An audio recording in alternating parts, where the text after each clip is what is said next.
Welcome everyone. In today's discussion, I'll give you a midterm review and hope you enjoy it. So at the end of last lecture, Professor mentioned the scope and important parts of the exam. And today I will organize those important concepts and or some basic calculation in the discussion, as you see in the slides. And after we finish this note, we will go into a slides containing some true or false problems that I decide for you. Yeah, because we'll have the true or false statements as a section in the exam. And after that, I'll give you some tips to get more credits. Yeah, so today's discussion will be very useful. All right, let's start. So the first point in the midterm review is about the difference equation. As you see, this is a general form of the difference equation. Sorry, and on the left, it is a polynomial of output, and on the right, it is a polynomial of input. Right. So let me ask you a question. What is the order of this difference equation? I don't remember, but is it the maximum of like N and M, like capital N, capital M or something? All right, it's a reasonable guess. So the order of the difference equation only depends on the N here. So the answer should be N. So it doesn't matter what the M is. And to solve it, we need how many initial conditions. So if the order is N, we should need N initial conditions. Okay, so I'll give a quick review about how to solve the difference equation using the homogeneous and particular solution. After that, we'll go through how we can get the same result with zero input and zero state solution. Okay, so currently we're trying to solve it using the homogeneous and particular solution. So first, we want to get the homogeneous solution. Right? So if we want to get it, we need to make the red part equals to 0, because for the homogeneous solution, we assume that there's no input. So we should write something, this polynomial of the output equals to 0. And we will get a polynomial of y equals to 0, right? And then to get the characteristic equation, we need to change y into lambda, right? And what we do is, because we know it is the order of n, so y of small n will become lambda n, and y of n minus 1 will become lambda n minus 1, and continuously, finally we'll get small n minus big M, which is the last term on the left. And then we'll get lambda n minus n is 0 equals to 1, right? So the last term of your characteristic equation should be a constant. And then the left side will become a polynomial of lambda, right? Of lambda as a variable. So using this equation, we can solve for lambda,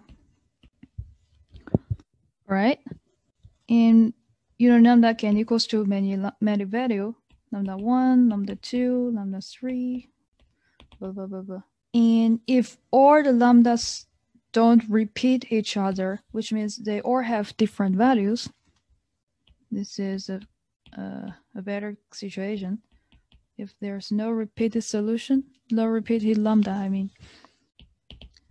If this is the case, our y-edge will be obtained by a linear combination of all the lambda to the n.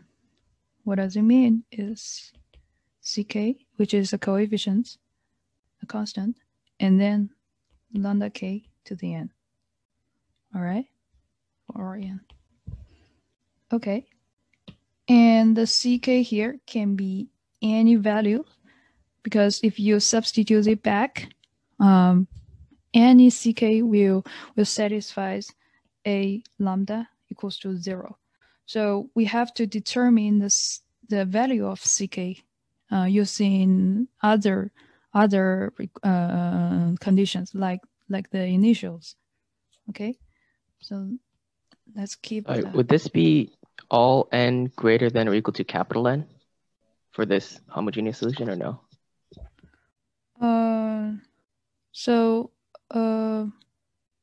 I guess you are right.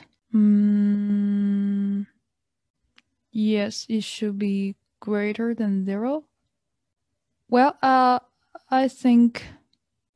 All right, I think it depends. So this is for or n, and if your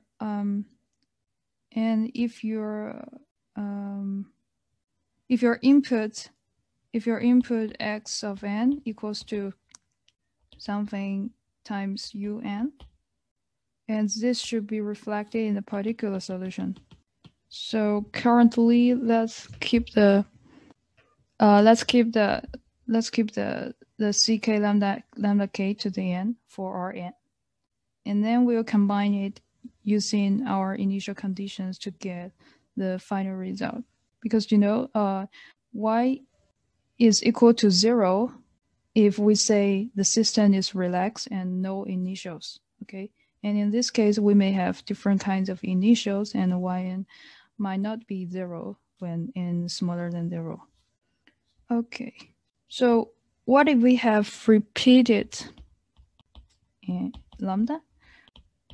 So in this case, we should be careful about it, because the y-edge will consist of 2 parts. One part is some lambda that don't repeat, so it should be the same. There's no repeated here, but some solutions repeat. For example, if you have 1, 1, 2, all right, we'll see that the 2 is not repeated, but 1 is repeated twice, right? So we'll have no repeated part and a repeated part. For the repeated part, it should be written in the form of this. In other words, it looks like C1 lambda 1 to the n plus C2 n lambda 1 to the n, and C3 lambda square. Sorry, n square lambda to the n, etc. So we have to be careful about this. You need to determine which case you encounter. Okay, the next step is a particular solution. So for particular solutions, we need to check a table of assumed forms. Like the particular solutions always want to emulate the behavior of your input of your x of n. So look at your x of n and check the assumed forms in a table, and then substitute it back into your difference equation and solve for the parameters, unknown parameters in the assumed form. So in this step, you're gonna know the exact form of yp.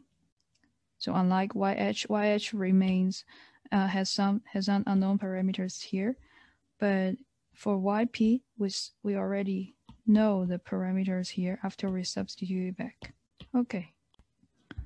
And the next step is make y equal to yh plus yp, and then substitute it back, and using your n initials, propagate and solve for the ck in your equations, and then we are done, because all the unknown parameters here are solved.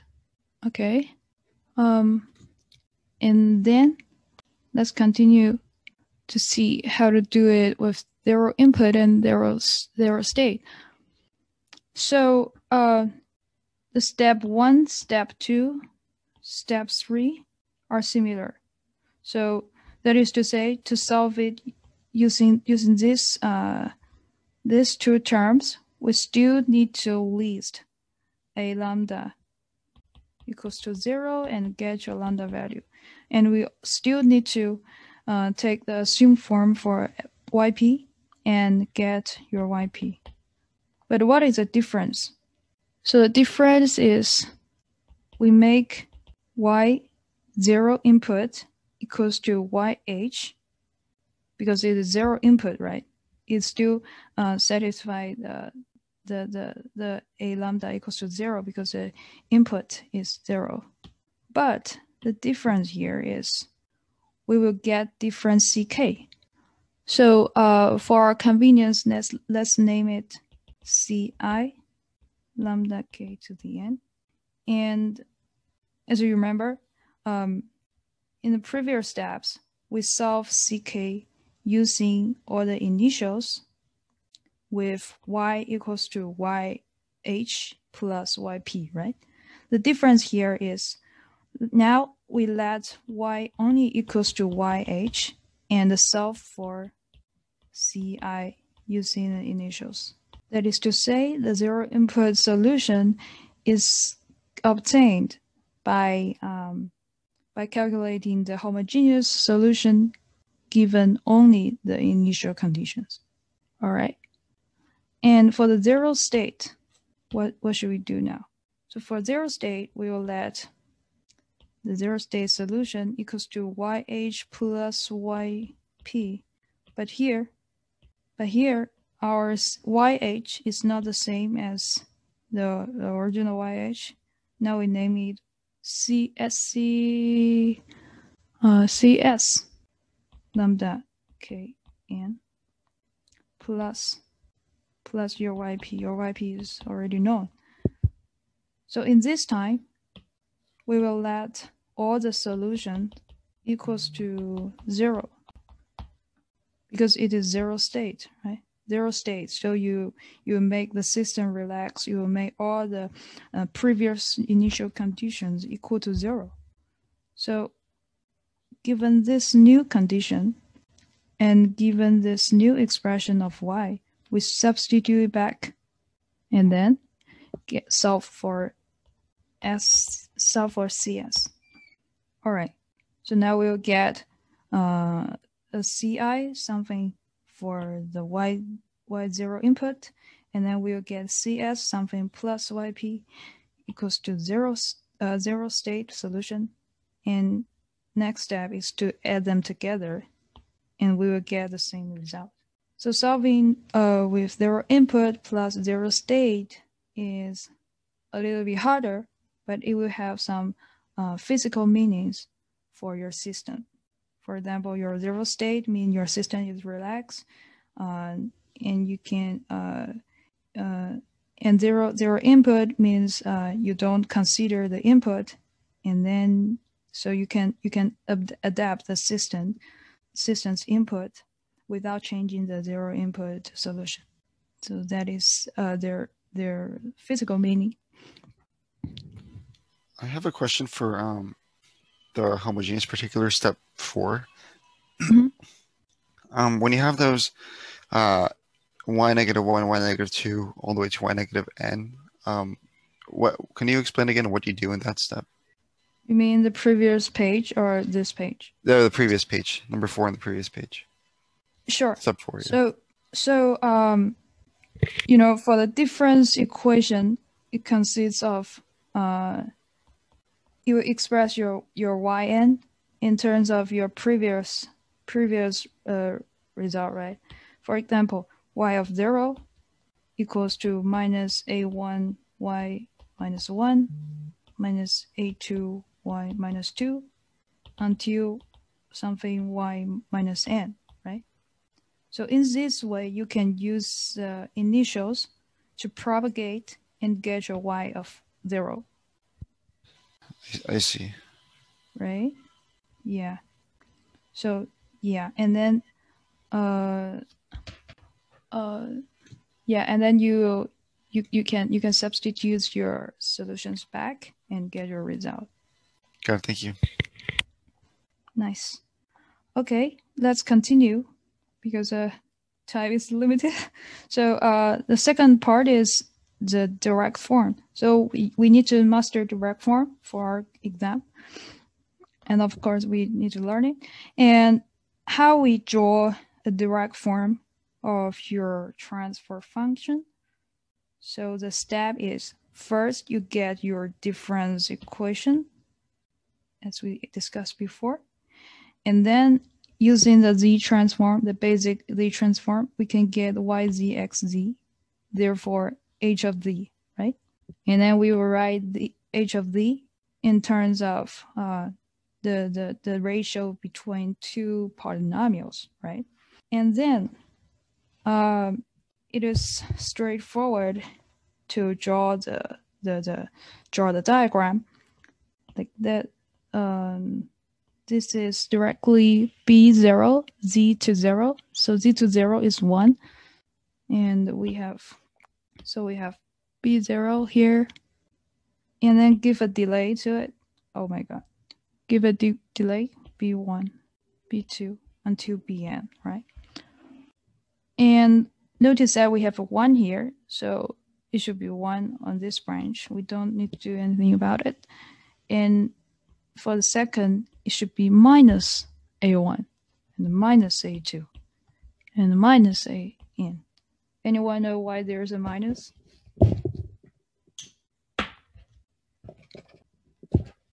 Okay, so it is because we assume that the equation is written in this form.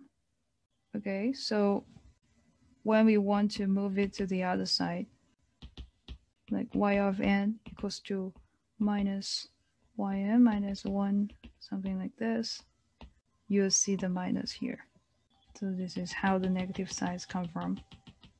Okay, and next, let's come to the frequency response calculation, the DTFT properties, and the auto correlation, cross correlation.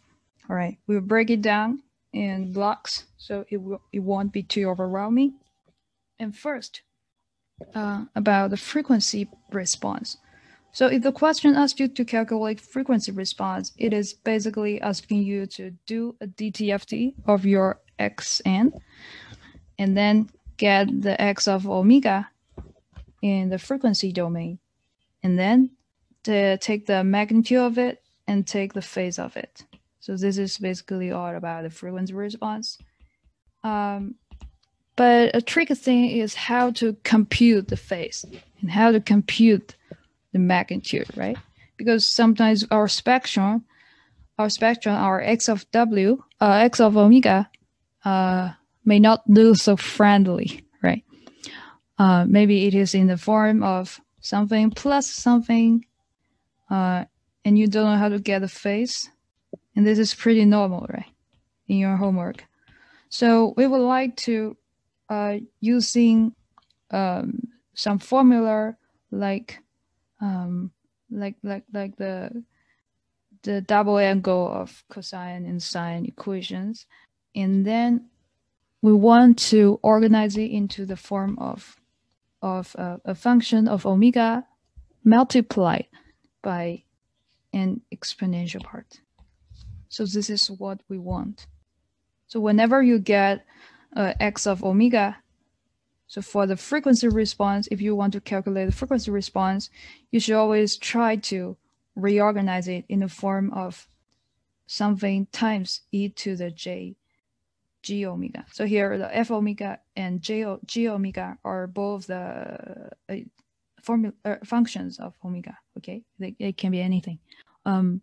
The convenience of this form is for magnitude, it is basically this, right? And you know the second term is 1.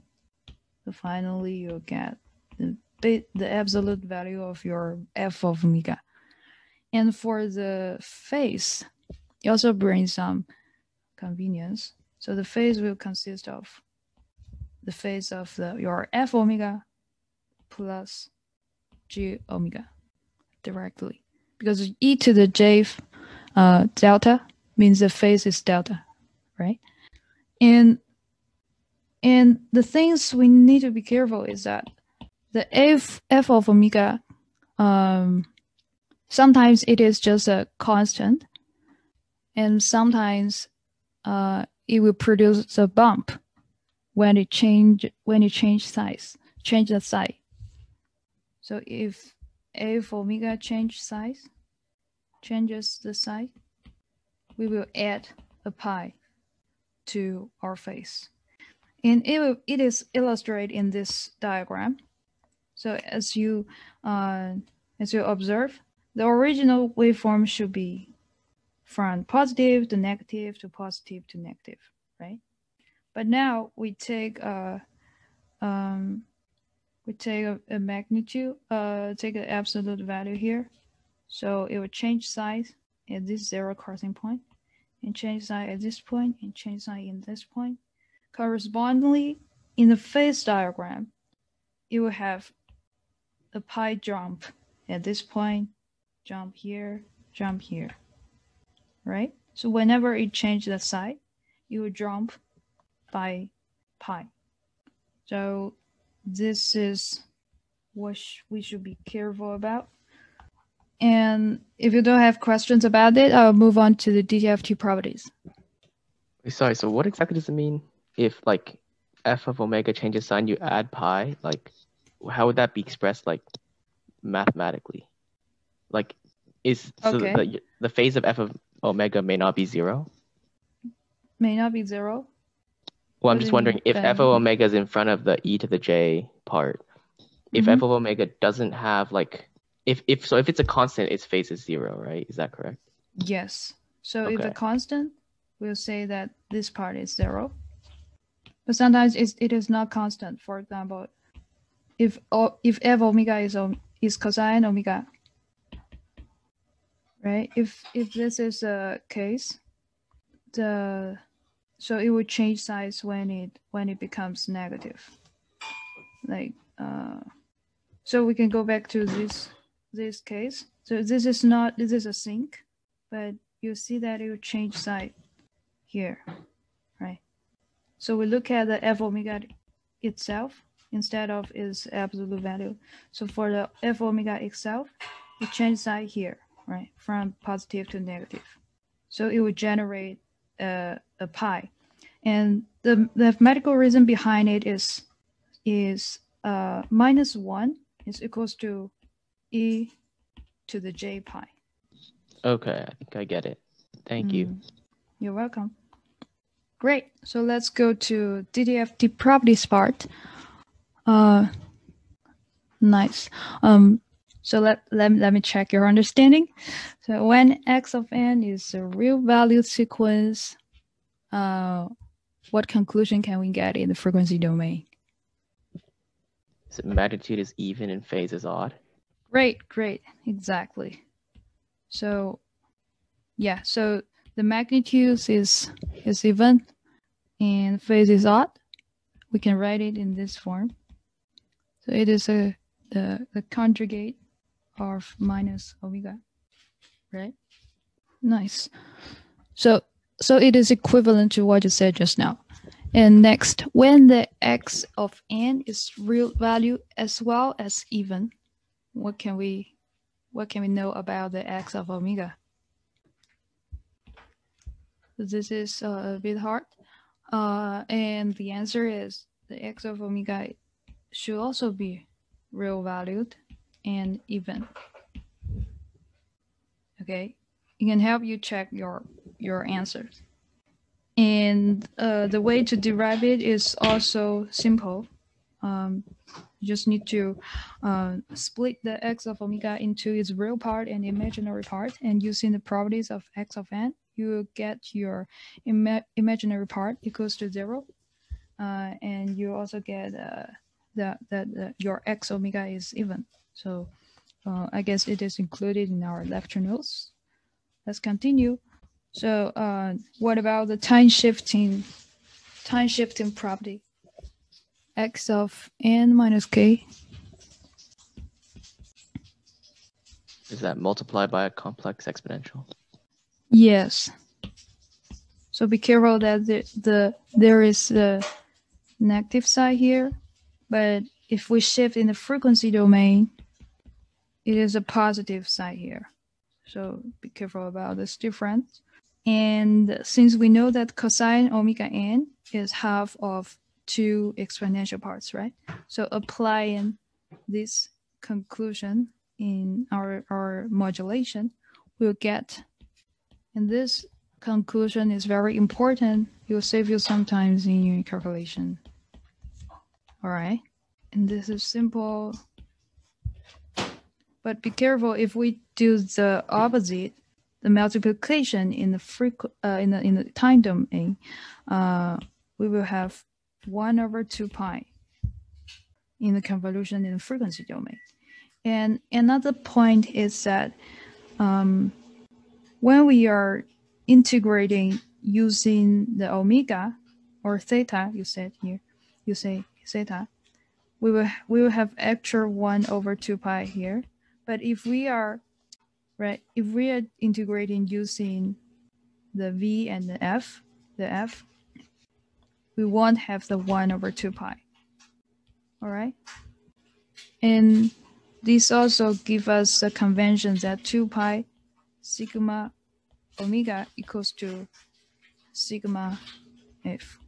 So there is a 2 pi difference to make sure that their integration is the same. All right. So in other words, f and omega are different ways to represent your DTFT spectrum, right? Most of the time they are interchangeable, but when you're trying to do a differentiation or integration in the frequency domain, we have to be careful because using the omega we generate an extra 1/2 pi. All right. Now let's come to the autocorrelation and cross correlation. So their difference is basically the cross correlation means you want to do correlation across 2 different signals like x1 and x2. And autocorrelation means you want it to correlate with itself. So either x and x. This is the difference. And the correlation can also be expressed as the convolution between x1 and x2 conjugate. Okay, so there is a relationship between the correlation and convolution. And for different signal x1 and x2, we'll get the spectrum as x1 times x2 conjugate. And when x1 equals to x2, the autocorrelation should get us the square of it. Okay. So let's continue. Can you just have it a little bit? You can move on to the next one. Just like don't cover the last one real quick for a few seconds. Thank you. Yeah, like that. Oh, that's good. Just go to the next one. Yeah, I just need to copy on the cross correlation one. Okay, like this. Yeah, perfect. Thank Great. you. So next step is to get to the DFT. We know that the DFT is the samples of DTFT in the frequency domain, right?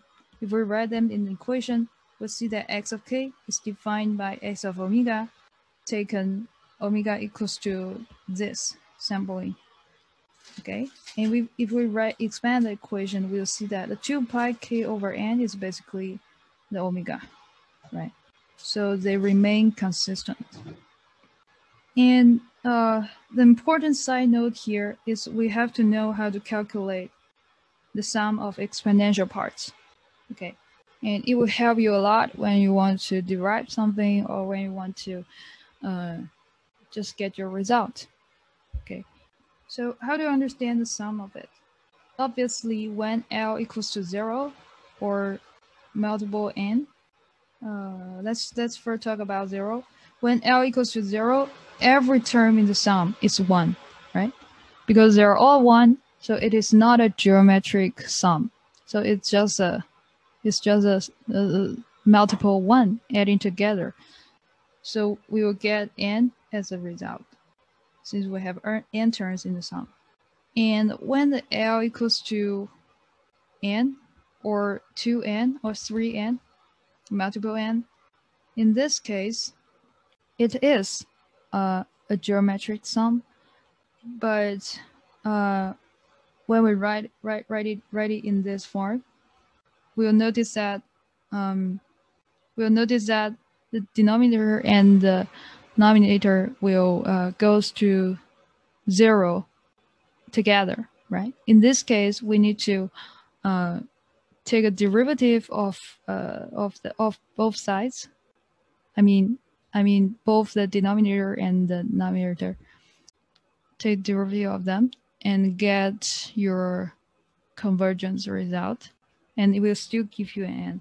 And this is not that important because we know in the DFT we only care about the values between 0 to n minus 1, right? So these are listed just for the general case. Okay, so let's talk about when the L is not equal to 0 and not equals to the multiple of n. If we make it concrete, let's say n equals to 5. So the else basically means when n equals to 1, 2, 3, 4, right? And what happened is, so in this case, you see that this is not 0, this is not 0. So we'll do a further step to the equation. That is to extract something out of them. So for the numerator, we notice that this is 2 pi L, right? So I want to extract j to the minus j pi L. Okay, and you see that after extraction, we'll have this in our brackets, right? These two are 1, and these two are e to the j 2 pi L, right? And similarly, we take e to the j minus pi over n L, and we'll get e j pi n L plus e minus, right? And if we have 1/2 to both sides, we'll see that this is basically 2 sine functions, right? So, and on the right, it should be sine pi L and sine pi over NL, correct? And let's see what happens when L equals to 1, 2, 3, 4. So when L equals to 1, 2, 3, 4, this is 0, and this is not 0, right? Sine pi L is 0, so we get 0. This is why we get 0 for other values. You can also think about its symmetry in the diagram. Like this is a unit circle. Wow, it's so ugly. This is a unit circle. And then your e to the j something will be symmetrical and they cancel out each other. All right. And this mathematic trick can help you in many cases. So let's say if n equals to k and k equals to L and n equals to big L, and our original equation will become this. I know it's hard to follow, but just give a rough idea about what happened behind. This looks very familiar, right? So this is basically the DFT of a L length window, we can say, the L length window. So when k equals to 0, it is L. And when k, for other result, it is E something and sine, the ratio between two sine. And someone will ask, why we have pi L here, but we have pi k L over n something here? This is because originally we are adding from 0 to n minus 1, right? Here we also want to add from 0 to n minus 1, but the non-zero supporting is only from 0 to L minus 1. So we lack some terms in the sum, given the fact L smaller than N, smaller or equal. So in this case, you have a L over N here. So this part is always look like a sink and does not result in a zero. And similarly, we can apply this technique when we discuss about DFT leakage. So we can refer to a lecture notes to see more details, but I would generally talk about this. So when your suppose your input is cosine omega n, omega naught n, and let's see if there will be DFT leakage. So when omega is the multiple times of 2 pi over n, the separation between your frequency sampling, if it is m times of 2 pi over n, when we calculate the x of k, we would have n when k equals to m, and we will have 0 for any else value. And you can derive this result using our technique here. The other case is when the omega is not the multiple of your minimum separation. In this case, we will derive s of k equals to an exponential part and the ratio between two sign, just like this case.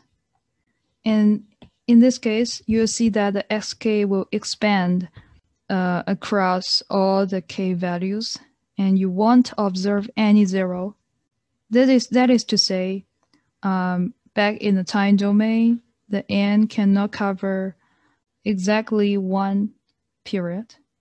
So it will if you result in some leakage, you lose some information there, right? I guess this will remind you about problem 9 in homework 4. And I would like to quickly share the screen to talk about the homework 4, because professor mentioned that it is a past midterm exam, right? Can you see my screen? Yes. Thank you. So if you observe the diagram here, the x of omega here, you see that there's no value at there's no zero at any k, right?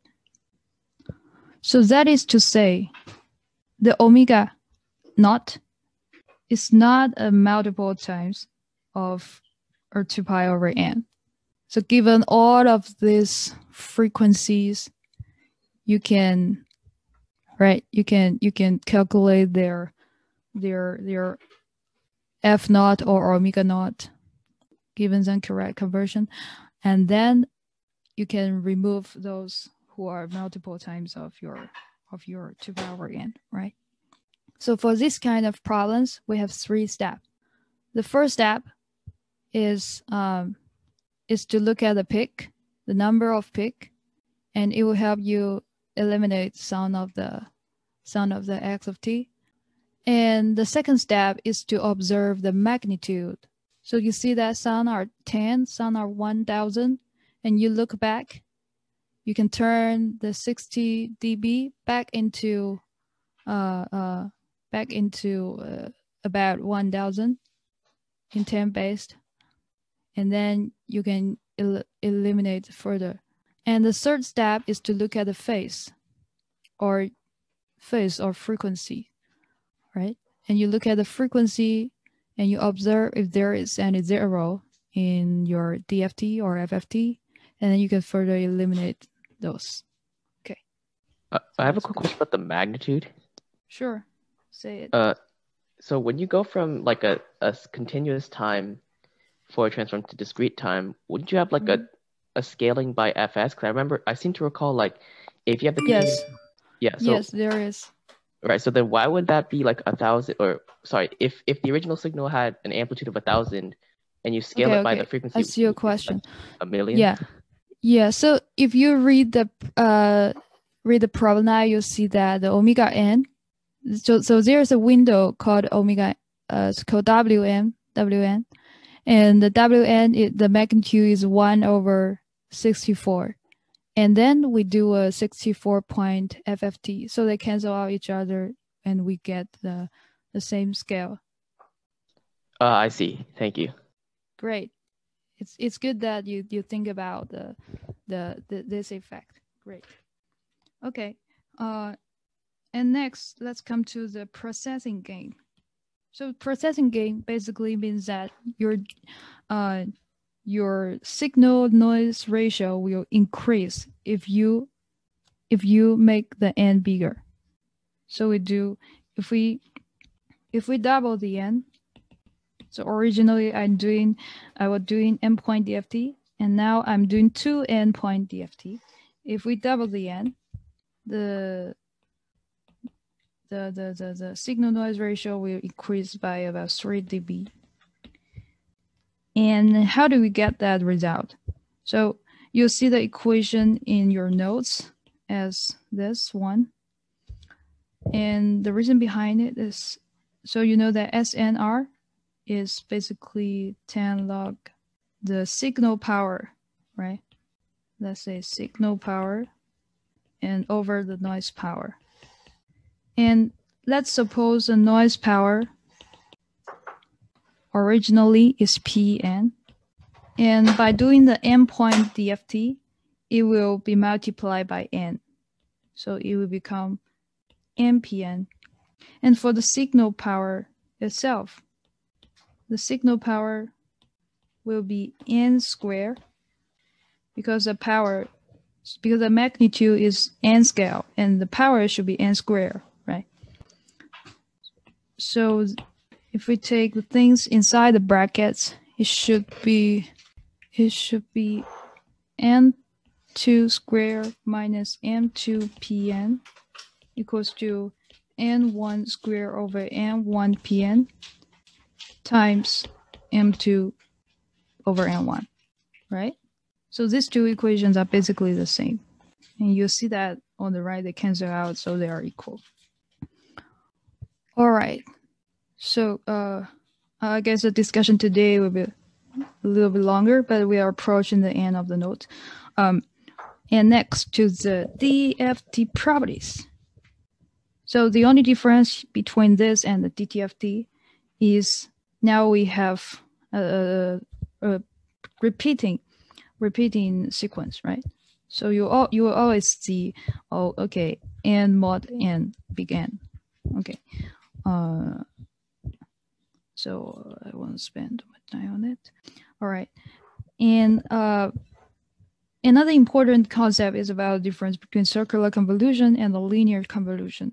So if you write down the equations, we'll see so the convolution between x1 and x2, let's given the length of x1 and x2 are n1 and n2. In this case, we know that for our traditional linear convolution, the length should be n1 plus n2 minus 1, right? So let's suppose our x1 is just this, and let's suppose x2 is equals to x1. Okay, and then we flip the x1, let's flip the x2, and we will have 1 overlap here, 2 overlap here, 1 overlap here, right? It looks like a mountain here. It should be our linear convolution result, right? But for the circular convolution, I don't care about the total length of n1 plus n2 minus 1. I will only count our n up to the big N. All right? And instead of original x2 n minus L, now the x2 becomes periodic. What does it mean? It means that for the circular, I will limit all the result in this window. In the window, let's say it is 3 here. All right. And when I first shift it to the flip it, you'll notice that this supporting is out of the window, right? But it is circular, so we can move it back here, and then let's do the multiplication. And then next time Next time it will shift into the window and we'll be fine. And next time it is still in the window, so we are fine. So when the big N is bigger or equals to N1 plus N2 minus 1, they are completely the same. When this is not met, the circular will have aliasing. Okay, great. Example they just have, that the circle of aliasing was always like 1. Alias is always 1. Why? Oh no, like I'm just asking because in a linear, there could have been a chance when it was like you said, it was 1, 2, 1. But in the circular one, there's always going to be both of them in there, so it's always going to be 2. So in this case, the lengths are 2, right? And the N1 plus N2 minus 1 is 3, equals to our N. So you'll see that there is no difference. But let's say if the N is equal to 2, let's see what will happen. So when N equals to 2, the window is small as this, right? Mm-hmm. And then let's flip it. The original flipping result is this, right? But given the window of 2, this signal will move to here, Mm-hmm. right? And Yeah. you'll see that it becomes 2 now Yeah. instead of 1. Okay. Thank you. I guess. Oh, I have a question about circular shift placement. Sorry. Say it. Yeah. How do you know which point it maps to in the window? Like, so I know like if it's on the left side of the window, it maps to somewhere on the right. But like, is it like the window, the right side of the window maps to 0, or like, yeah, what's the mapping that? Okay, you add N. Okay, thank you. Yeah, so yeah, you are right. I draw it with same magnitude, so it is not that obvious. So if the original sequences look like this, and this will, and I give a longer window, so this will add N into here, and this to here, and this to here. So every signal will plus N. Okay. Oh, yeah. Another thing is, another property is, when we do the circular convolution in time domain, we get a pretty clean multiplication spectrum. But if we do the opposite, it would generate the 1 over N in front of the circular convolution in frequency domain. And this is similar to our DTFT, the 1 over 2 pi. So we need to be careful about it. Nice. And in today's, in the most recent lectures, we also cover FFT. So FFT is basically the algorithm to simplify the calculation to save some time, right? It breaks down our DFT equations using the properties of your omega of your WK, right? So the solution, the thinking is to divide and conquer. And in this class, we'll basically talk about radix 2 FFT. And for the midterm, you need to understand the complexity of the calculation. So for DFT, right? So for DFT, there will be N squared multiplication, complex multiplication. And if we go to FFT, you will become N over 2 times log N multiplications, right? And yeah, so this is the number of stage, and this is the number of butterflies, and there will be 1 multiplication in every butterfly. So the total number of multiplications should be these 2 times together. And if we say the level of the complexity, we will ignore the constant here. So we will write it in N log N. Okay, nice.